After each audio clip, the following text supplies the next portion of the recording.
The IMF, in its latest regional economic outlook for Asia and the Pacific, says that economic activity in the region remains on track to contribute around two-thirds of the global growth in 2023, despite a challenging environment. Growth for the region is projected at 4.6% this year and thereafter expected to moderate to 4.2% by 2024. Joining me now to discuss the outlook for the region with a focus on India is IMF's Krishna Srinivasan, Director of the Asia and Pacific Department. Krishna, thanks very much for your time here on CNBC TV18. If I could start by asking you how you see the impact of the latest crisis that is unfolding in the Israel-Gaza region for Asia and the Pacific region, and more specifically for India, what will the best and worst case scenario look like? Thank you, Payami. So I think we are still looking at the impact of the recent conflict. Let me begin by saying we're very sorry for the loss of life. It's very tragic.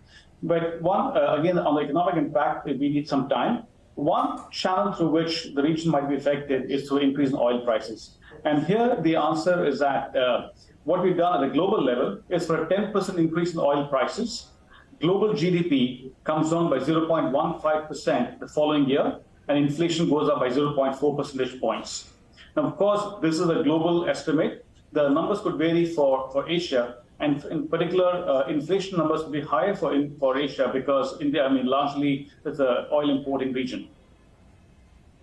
And in terms of the worst case and best case scenarios, if oil prices rise up very sharply, that could mean significant impact to the region in terms of inflation, in terms of current accounts widening. The best case scenario is the conflict is short-lived and prices don't move that much. That would be good for the whole region. All right. The IMF report says that together China and India could contribute about half of the world's total growth in 2023 and 2024. But with China facing the headwinds that it is facing and India remaining the fastest growing economy, how will this play out over the medium term? Do you expect China's contribution to start to decline and India's increase over a period of time? Actually, we do have, so India's contribution to global growth this year is about 16%, and we see that number going to 18% over the next 5 years. Now, China's growth is still going to be higher than global growth, so its contribution is likely to increase. But as India grows more rapidly, its share will increase. The question is of course, people say is, when can we reach the same level of contribution as China? You can't give a time frame to it. It's important that we keep growing at a rapid pace, continue with the reforms, so that at some point in time, that share is much higher than where it is right now. But just between the two countries, it's 50%. All of the rest of Asia put together is about 70%. So again, that speaks to the dynamism of this region. As interest rates remain higher for longer, what are the associated risks when it comes to the asset quality or the financial sector stresses that could emerge for countries like India? So again, the one thing which to note is Asia's share of global debt has gone up from 25% before the global financial crisis to now 40%. Now, this is total debt I'm talking about. It's public debt, corporate debt, and household debt. And the impact of higher rates is going to vary across countries depending on which balance sheet is bigger, right? So, in general, higher for longer implies that borrowing costs are going to be higher, debt servicing is going to be higher, and so the impact on countries which have high debt is going to be that much more onerous. Now, clearly, in the case of also a higher for long implies that there could be impact to the financial sector balance sheets. In the case of India, NPLs have come down, capital buffers and liquidity buffers are pretty strong, so we are in a sweet spot in many ways. However, as interest rates continue to rise and remain for longer, you could see tensions on the ability of corporates and households to pay their debt down, and that could have implications for the financial sector. So right now we are in a relatively good spot, but we have to be very careful and monitor these developments as interest rates rise and remain high for long. In the same vein, interest rates in US, for instance, they're around 5%, and if that remains the case for the next year or so, what happens to the risk-taking and business sentiment, for emerging markets, specifically for India? So again, if interest rates remain high in the US, what does it mean for us? So for India, you could see that, again, borrowing costs could rise. if the interest rate differential between US and India is large, then you could see the currency depreciating more, and that could again implies higher financial costs. So with interest rates remaining high for long in advanced countries, it has a bearing on borrowing costs for countries in the region. It has implications for currency movements depending on how interest rates in our countries move, and all that has to be factored in a more holistic way to see what's the overall impact on the macro. You know, widely trade, of course, is considered good for growth of economies, but what we're seeing now is rising geopolitical tensions, sanctions, protectionism, friendshoring and whatnot. How is this going to play out for India, you think? I think this is a very important issue to consider. In our most recent regional economic outlook, we've talked about the rising risks of fragmentation. The word often used is de-risking, like you said, friendshoring and reshoring. And we've done some estimates for the region. And what we find is that whether it's friendshoring or reshoring, global output takes a hit in both scenarios. Why? Because trade is being withdrawn. In the case of friendshoring, countries start trading more with their alliance partners. In the case of reshoring, everybody is more inward looking. In either case, world GDP comes down.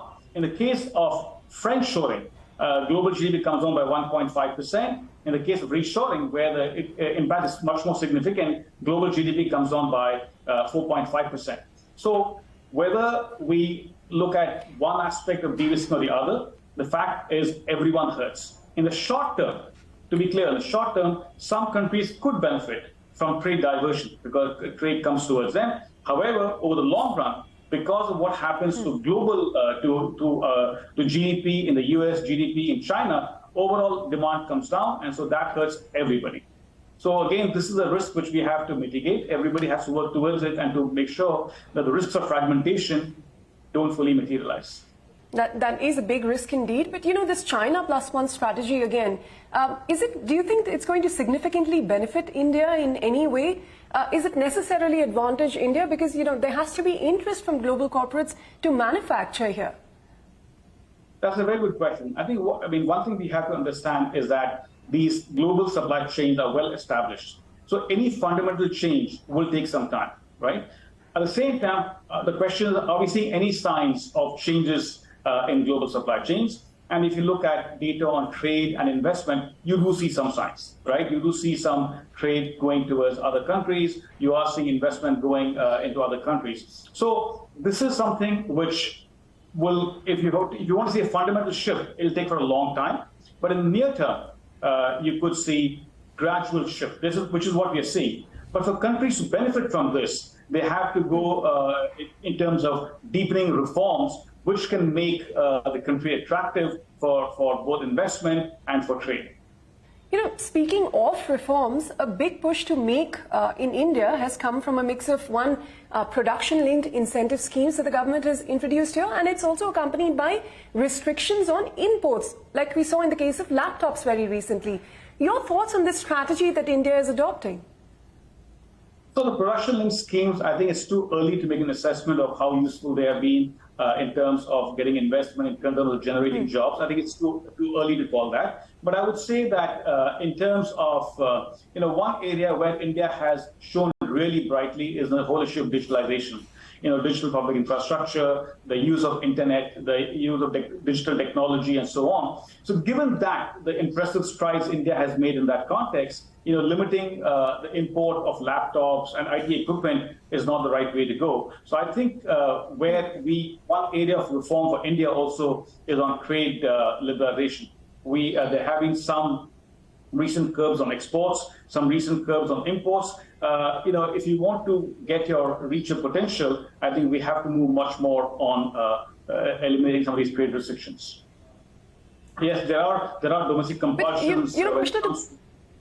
Sorry, go ahead.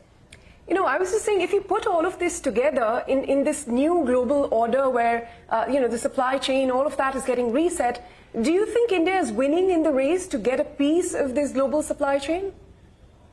So what I would say to you is India is well positioned to benefit from this. Why do I say that? If you look at India's fundamentals in terms of growth, in terms of inflation coming down. They have been fiscally responsible. If you look at important reforms which have been undertaken in terms of digitalization, infrastructure, and so on, I think India is doing well, is well placed. However, that does not mean there's an empty set of reforms out there. I think there's a lot of structural reforms which India needs to do in terms of both continuing improving infrastructure. I talked about trade liberalization. There's need to do more on labor reforms, land reform, agricultural reforms, improving the business environment. So you have to think of these reforms as a comprehensive package aimed at attracting both investors and to attracting trade partners. So yes, India is in a good spot in terms of macro fundamentals, but reforms continue to deepen for India to reach its great potential. And finally, this India-UK free trade agreement that is in the works, what sort of potential benefits can it really lead to for India, with many of our exports to UK already enjoying low or even zero tariffs in some case? Can it, do you think, do to India's textile apparel sector what it did for Bangladesh, for instance?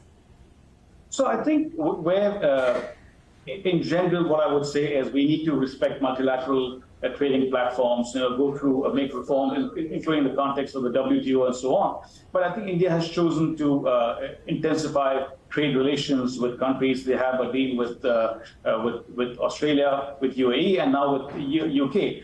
Any kind of trade integration is better than no integration. So in that sense, you are going to see some benefits from this. And hopefully, when we do this, you will see that the importance of integrating not just with one or two countries, but more generally. Right now, there's a risk that we have a spaghetti bowl of trade agreements. Are they internally consistent? We have to see that. But one would hope that with great integration, India will benefit from the deal with the UK.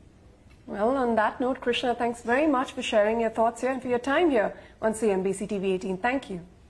Thank you.